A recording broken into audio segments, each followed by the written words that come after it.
As I mentioned in the end of the last video, still waiting on a bell housing, but figured it was time to freshen up the whiteboard with a fresh list of where we're at now that we're kind of getting the home stretch, and I'm having a harder and harder time trying to remember what exactly needs to be left since the list is shrinking, which is a good thing. So took a few minutes, jotted down the list of things. I've kind of got 3 major categories to get it started. So we can get the motor started. It won't roll out of the garage at that point. Then on the road, these are the things that probably need to get done before getting it on the road or shortly thereafter, like the alignment, is right around the same time. And then just future stuff. Some of these have been on my whiteboard for quite a while.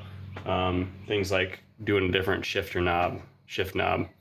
So, but I've got a list out. I'll probably have to add a couple things as I think about it a little bit more, but it gives me a good starting point. And in this video, we'll probably start tackling some of these items.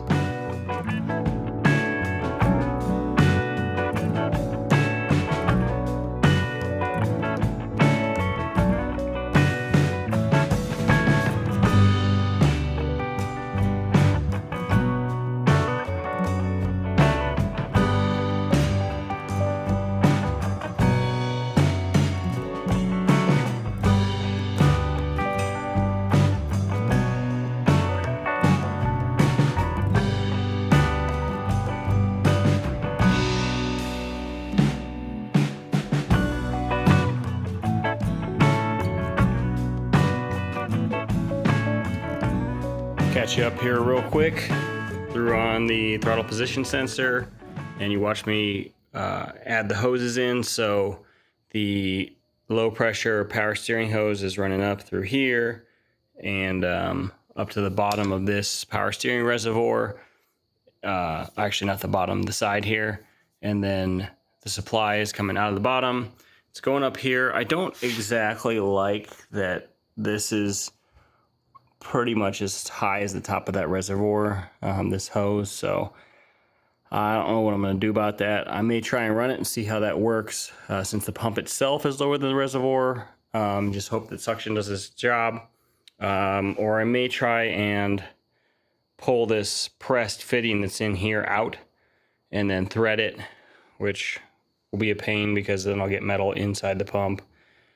But try and get a 90 that comes straight out instead of having to come up and make this hose bend. So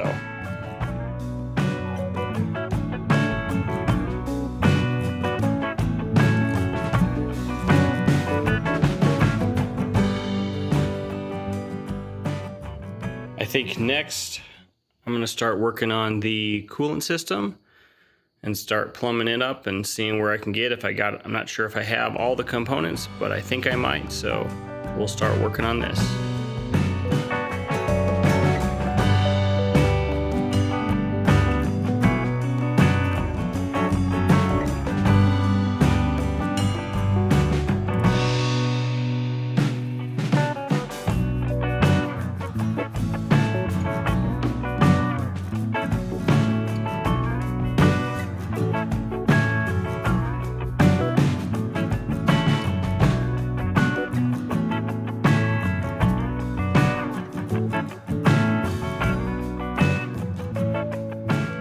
Okay, let me catch you up to speed here on what we've got going on.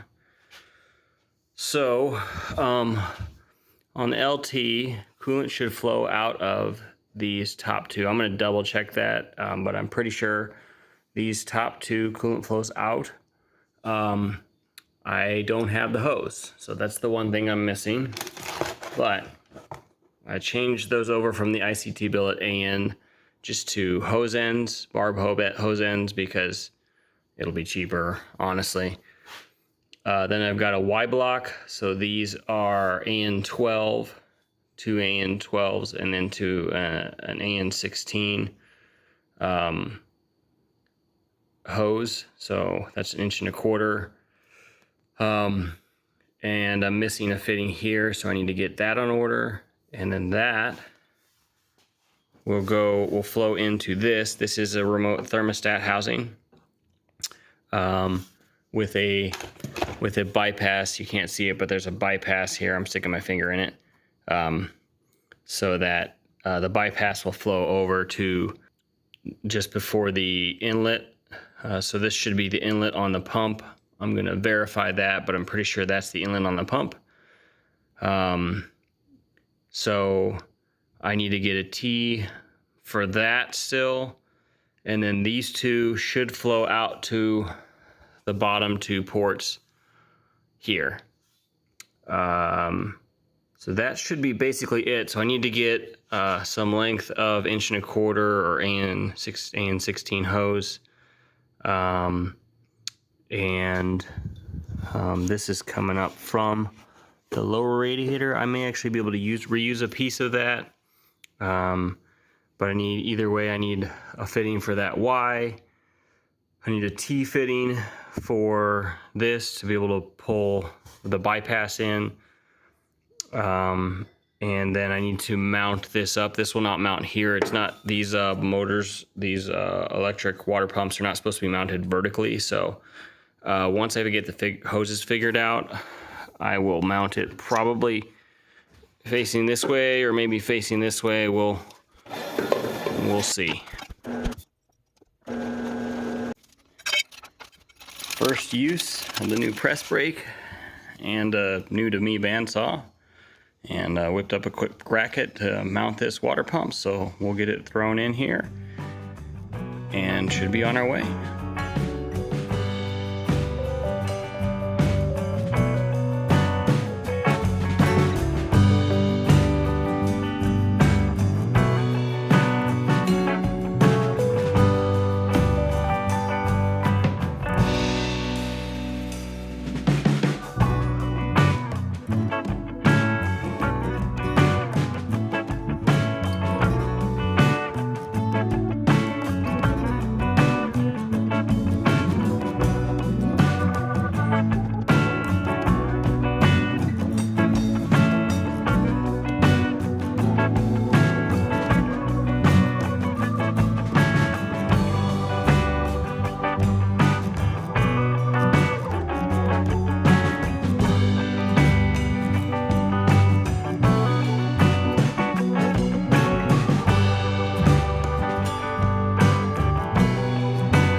Okay, let me give you an update on the header situation here. I have that light is shining straight through. I have the starter bolted up and actually all wired in. I bumped it once just to test it, so everything's working there. So next I bolted up this passenger side header that you've seen me mess with in previous videos. And it's close, but it's not quite. You can see that hole right there is the hole that's supposed to receive a bolt, and then the hole below it in the flange. So it's probably a 1/2 inch down right now. And it's also not fully against the block. And that's because it's kind of hitting down there. So let me jump down there and show you the problem there. Okay. It was hitting. There's a heat shield that bolts up to the bottom of the floor pan here. I went ahead and took that off to see if I could get any more clearance, and we still don't have enough. At the front of that collector, it's hitting the fiberglass, and it's hitting the starter up there on one of the primaries. So these headers meant for a C-TEM swap just are not going to work. The passenger side would, but this driver's side are not, and it's going to require probably quite a bit to make them work. So this idea is DOA for anyone else looking at doing a Gen 5 swap into a C4 Corvette. Gonna have to probably just go get the stock Corvette shorty headers, or maybe some aftermarket shorty headers. I'll have to look at what's out there, but these long tubes are not gonna work.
Okay, let me pause a little bit in the action to kind of catch you up to speed. I have finished the fuel line down to the pressure regulator, and the fuel line back out is not finished yet, but it's running down, and then the return line is coming out of the bottom of the fuel pressure regulator back into the tank. So that's all done back here. The fuel line comes out of my little battery box through a hole right here, goes up underneath and follows along the bottom of the frame rail there, and then is coming up out here. I'm trying to keep it as far away from the exhaust as possible, up between the breather tank and the expansion tank. And then it's not terminated yet, but you just watched me mount the flex fuel sensor. So this is a flex fuel sensor bypass. It's got 8AN on both sides. The sensors themselves aren't 8AN, so you kind of need a split bypass for the correct level of fuel flow. So I'll terminate this here, and then this end will go into the high pressure fuel pump on the other side of the intake. And then these two, I've got them plugged right now, but I'm going to use them for two different things. One will be an analog fuel pressure gauge, so I'll be able to visually look at my fuel pressure here on the fuel rail before it hits the higher pressure fuel pump. And then this one will be a fuel pressure sensor, a transducer, hooked into the Holley ECU, so the system will be able to see fuel pressure as well.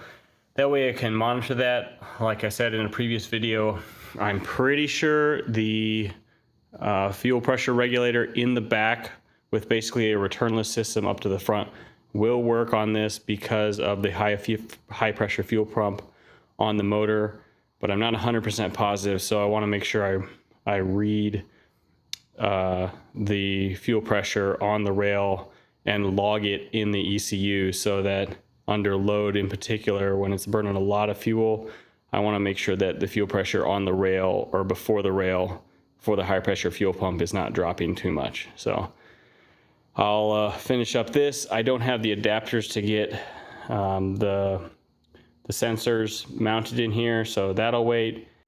Okay, so I've got that line attached, I wasn't able to really blow out this line because of where it's at. So most of the other lines I blew out as I made, but there might be a little bit of junk in there. So I figured I'd give the fuel pump a quick test. Just turn it on, make sure it actually pumps some fuel. I went ahead and put probably about 2 gallons in the fuel cell just so it has a little bit of fuel. And we'll pump it out, make sure it comes out. And it'll clean out the lines a little bit in the process. Let's see here. We're gonna turn that on. And then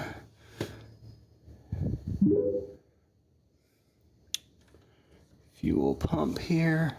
If I touch this here, we should get fuel pump action.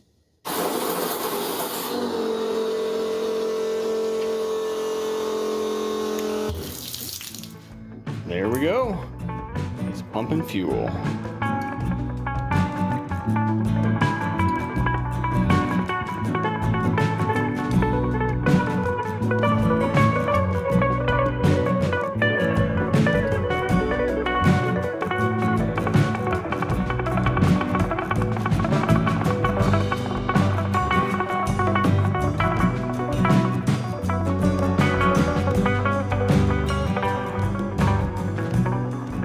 That the fuel system is pretty much complete.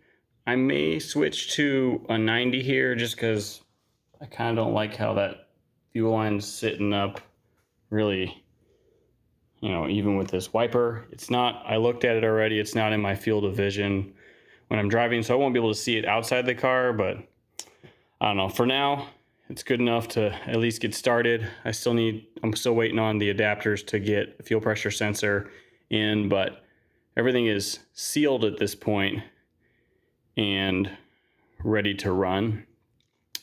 Waiting on one adapter here to connect the cooling system together. This is the only piece that I'm waiting on that goes right between these two. Otherwise, that's all done. The power steering is all connected at this point and hooked up. I'm going to need to turn it on to cycle power steering through the system. I did start putting a little bit of fluid in the reservoir, but it's not throughout the system. So things are getting wrapped up there. The oil cooler lines are not done yet. Waiting on a couple more hose ends. We're in that stage of 3 steps forward, 1 step back, as I find little components here and there that I just need to get on order. So I'm in that process of get started on a project, find out what I need, and then put some parts on order. So was able to knock a couple things off of this list. The cooling system, as I just mentioned, should be finished shortly, waiting on one part there. The oil cooler and accumulator, waiting on 2 hose ends there, and I should be able to finish that up. I need to bleed the brakes. That'll be pretty easy. So there's a few easy things left on this list that should come off real shortly. The next big couple things are wire in the Holly and hook up that throttle cable. So that's probably 2 of the main things we'll be tacking on the next video. But for this one, I think we're finished and ready to push a video out for you guys. So thanks for watching, and thanks for subscribing. Catch you on the next one.